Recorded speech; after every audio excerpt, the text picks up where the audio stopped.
દીનાનાથ ભટ્ટ મહારાજના સત્સંગી નિર્વિકલ્પાનંદ સ્વામીએ જેમને સત્સંગ કરાવ્યો,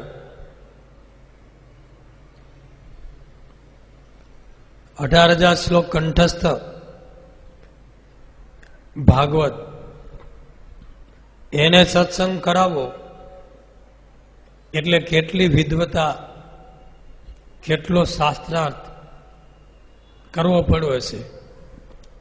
એના મનમાં નિશ્ચય કરાવવા માટે નિર્વિકલ્પાનંદ સ્વામીએ કેટલી મહેનત કરી છે. સ્વામિનારાયણ ભગવાનનો નિશ્ચય કરાવ્યો, પણ ઘણીવાર નિશ્ચય થયા પછી પણ જો એવો સંગ થાય તો નિશ્ચય ડગી જાય. જે દીનાનાથ ભટ્ટ મહારાજની પાસે કથાઓ કરે, એ દીનાનાથ ભટ્ટને વિમુખ થયેલા નિર્વિકલ્પાનંદ સ્વામી એના જ ગુરુ, એને નિશ્ચય કરાવ્યો, એને તોડાવ્યો. શિક્ષાપત્રી જેવો ગ્રંથ લખ્યો સ્વામિનારાયણ ભગવાને, એમાં ઓલા અભણ બ્રાહ્મણ મયારામ ભટ્ટનું નામ લખ્યું. ગ્રસ્ત મયારામ ભટ્ટ આદિ ગ્રસ્ત, તમારું નામ લખ્યું, એમ અભાવ નાખ્યો. ભગવાનનો અવગુણ આવ્યો.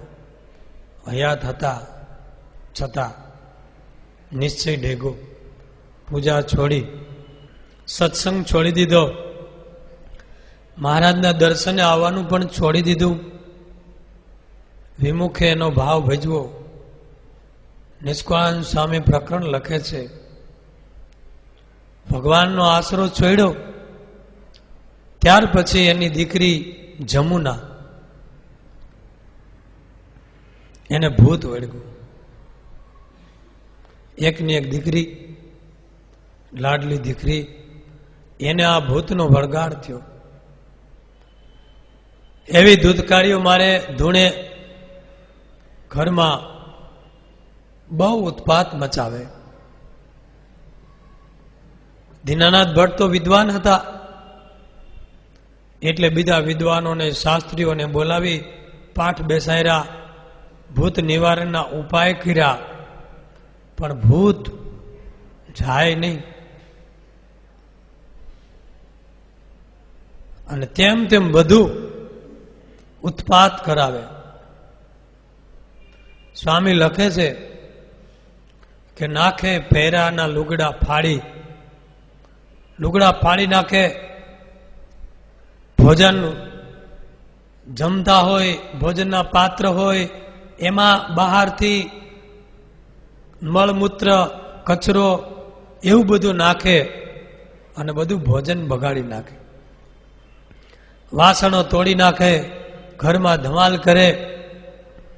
દીનાનાથ ભટ્ટ તો ઉપાય કરી કરીને થાક્યા, પણ ભૂત નીકળ્યું નહીં. બહુ થાકી ગયા.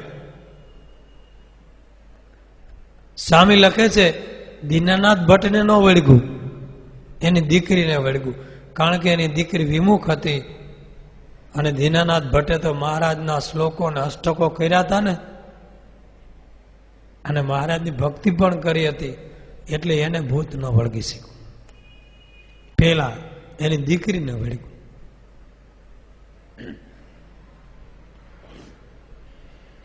પછી કોઈકે કીધું કે ભાઈ, તમે ભગવાનનો આશરો છોડ્યો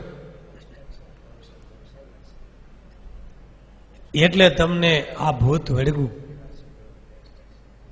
બાકી પરમાત્માનો આશરો હોય તો આ ભૂત પ્રેતાદિક તુચ્છ મલિન તત્વ વળગી ન શકે. હા, મેં મહારાજને છોડી દીધા છે. તેદુના દુઃખ ચાલુ થયા, મહારાજનો આશરો છોડ્યો, એનું ભજન છોડ્યું, તો કે ફરી મહારાજને શરણે જાવ. અને દીનાનાથ ભટ્ટ દીકરી જમુનાને લઈ અને મહારાજને શરણે આવે છે. પ્રભુ, બહુ દુઃખી થયો છું, બહુ હેરાન થયો છું, મારી દીકરીને ભૂત વળગ્યું છે, આવા ઉત્પાત મચાવે છે. મહારાજ કે દેવ બ્રાહ્મણને વળી ભૂત કેવું? બ્રાહ્મણ છો, કર્મકાંડી છો, શાસ્ત્રના જ્ઞાતા છો, તો કે દેવ બ્રાહ્મણને ભૂત હોય? અનાથ છો. અનાથ હોય ને તો એને ભૂત વળગે. હું પ્રભુ અનાથ છું, હવે તમારે શરણે આવ્યો છું, તમે મારા નાથ મને ઉગારો. વિમુખના સંગથી તમારો આશરો છોડ્યો, ભગવાનને શરણે આવ્યા. ભગવાને એ ભૂતને ભગાડ્યું, દૂર કર્યું. અને એ વખતે દીનાનાથ ભટ્ટે ભગવાનની સ્તુતિ કરી છે, જે સ્તોત્ર આપણે નિત્ય પ્રાર્થનામાં બોલીએ છીએ. ભવ સંભવ ભીતિ ભેદનમ સુખ સંપત કરુણા નિકેતનમ વ્રતદાન તપક્રિયા ફલમ સહજાનંદ ગુરુમ ભજે સદા. દીન જનસ્તતોંજલિમ, દીન જન એવો દીનાનાથ ભટ્ટ તમારી સ્તુતિ કરું છું. હું તમારે શરણે આવ્યો છું, મને ઉગારો. ભગવાન એની રક્ષા કરી. એ સ્તોત્ર હૃદયના ઊંડાણમાંથી નીકળ્યું અને આજે પણ સંપ્રદાયમાં દરેક સંતો અને સત્સંગીઓ આ સ્તોત્ર બોલે છે અને ભગવાનની પ્રાર્થના કરે છે. બીજું એક નિષ્કળાનંદ સ્વામીએ બીજો એક પ્રસંગ લખ્યો છે. એક ગામમાં નરોત્તમદાસ અને નાગરદાસ બે પટેલ રહેતા હતા. બંને આપણા સત્સંગીઓની બહુ નિંદા કરે, હેરાન કરે. મન ફાવે એ રીતે હેરાન કરે. કોઈએ કીધું, ભાઈ સત્સંગીએ શું તમને બગાડ્યું, તમારે એને હેરાન કરવાની શું જરૂર છે? તો કે બસ એ સ્વામિનારાયણ વાળા આવાના આમને તેમને જોયા, એના ટીલાન જોયો, ધર્મને બધાય એમ કરી આખો દી નિંદા કરે. અને એ નિંદાના પ્રતાપે એ બંનેને 6 ભૂત વળગા. સ્વામીએ લખ્યું છે, 2 ભોંય, 2 ભંગિયા, 1 મુસલમાન ને 1 ખત્રી, 6 પાછી વેરાયટી. અને જે સમયે જે પ્રવેશ કરે એ સમયે એનો ભાવ જણાવે. ભંગી આવે તો એ પ્રમાણે મને ઢોલ વગાડવાનું અને ન ખાવાનું ખાજ માગે, જાન ઉઘલતી હોય એમ. આપણે હમણાં સુરતમાં કરી ભગતનું ભૂત વળગ્યું હતું ને, ત્યારે એક ભંગી વળગ્યો હતો જીવતો, એક બાવો વળગ્યો હતો તુલસીદાસ જીવતો, અને એક વાઘરણ જીવતી, 3. ત્યાં પ્રાર્થના મંદિરમાં કાઢ્યું તો ભંગિયાને કે એટલે ઢોલ વગાડ, તો કે લાવો.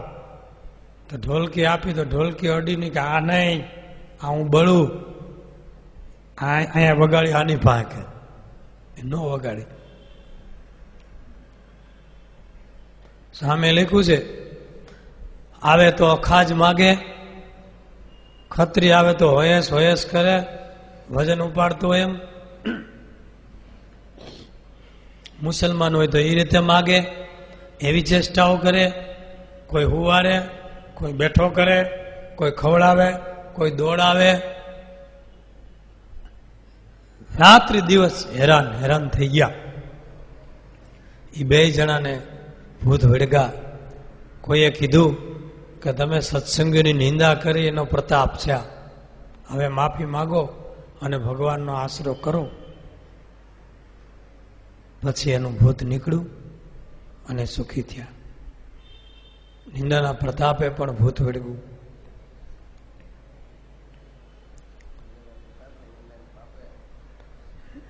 નિંદાને પાપે. સુરતમાં એક કુટુંબ રહેતું હતું, શેઠ વાણિયા સુખી.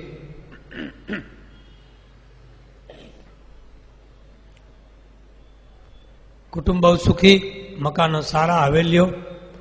એમાં એકવાર આખું કુટુંબ વાહનમાં બેસી અને ફરવા જતા હતા પરદેશ ક્યાંય. એમાં દરિયાની અંદર તોફાન ઉપડ્યું અને આખું વાહન ડૂબ્યું. એમાં આખું કુટુંબ ડૂબી ગયું, મૃત્યુ થયું, અપમૃત્યુ થયું, ઘરમાં વાસ ન રહી અને આખું કુટુંબ સુરતમાં જ્યાં મકાન હતા ત્યાં ભૂત થયું. રાત્રે ભડકા થાય, અવાજ થાય, કેટલાયને દેખાય, કેટલાયને ભરખી જાય, કોઈ રહેવા ન આવી શકે એ મકાનમાં, અને ભૂતિયા મકાન તરીકે પ્રસિદ્ધ થઈ ગયું.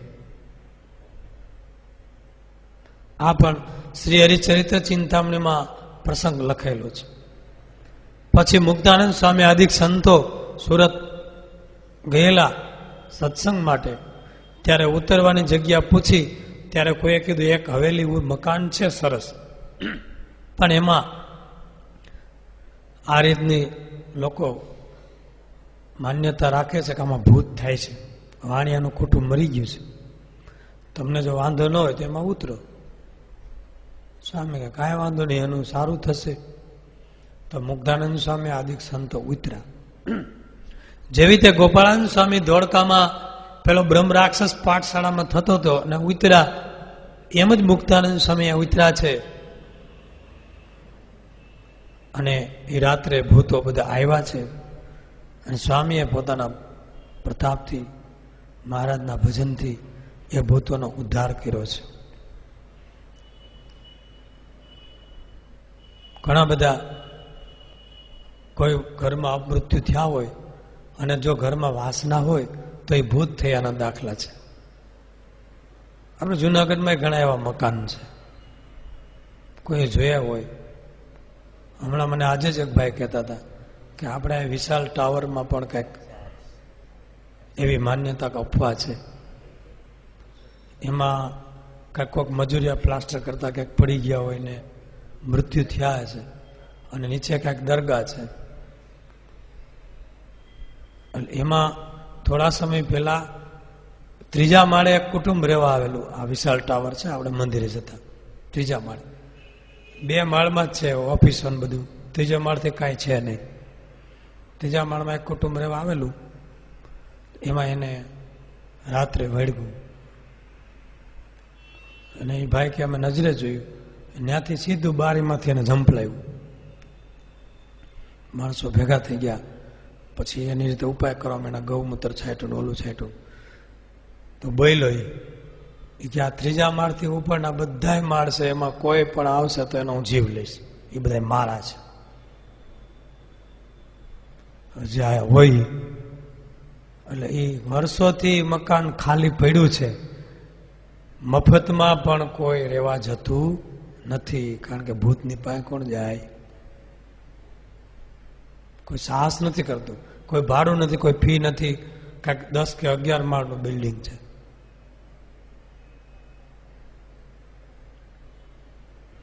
બીજા હમણાં આપણે એક વડોવિયાળા ગામ છે, વડોવિયાળાની અંદર, એમાં હાલમાં એક ભાઈ છે, 40-45 વર્ષની ઉંમર છે, ઠુમર પૂનાભાઈ બચુભાઈ, હાલમાં જીવે છે. આપણા સંતો પણ એને મળી આવ્યા છે. એને ભૂત વળગે છે, હાલમાં છે. અને એ ભૂત કોણ?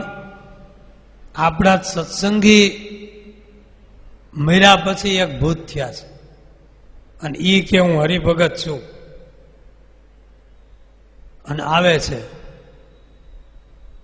સત્સંગી,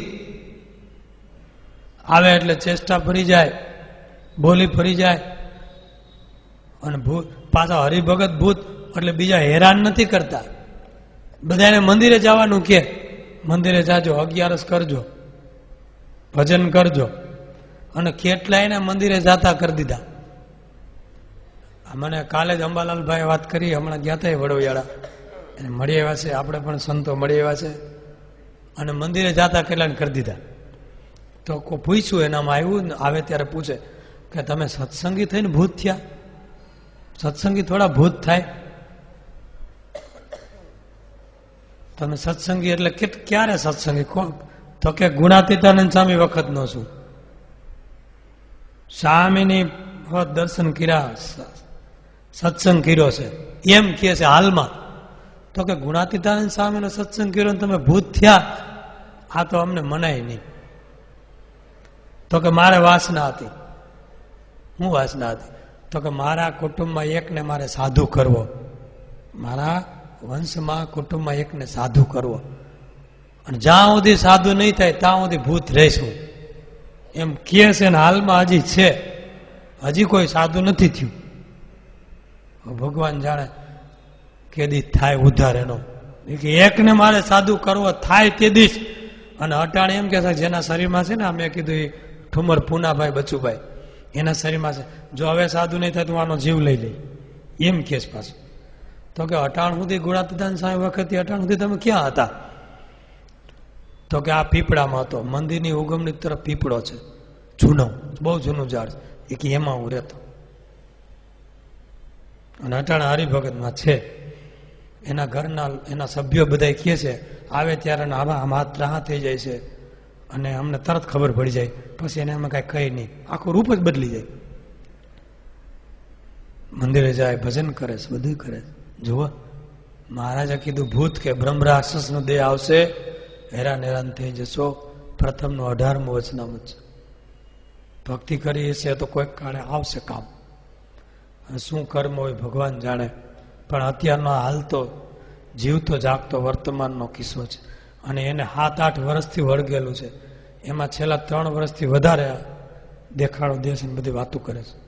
છેલ્લા 7-8 વર્ષથી એ બધી માહિતી મેળવીને તમને વાત કરી છે. તો આપણે ભગવાનને પ્રાર્થના કરીએ કે આવા કોઈનો પડછાયો આપણે ન પડે. ભગવાનનું ભજન અખંડ કરીએ, અને ક્યાંય આવો અનુભવ થાય સ્વામિનારાયણ સ્વામિનારાયણ ભજન કરીએ તો કે વાંધો ન આવે. બોલો સહજાનંદ સ્વામી મહારાજની જય.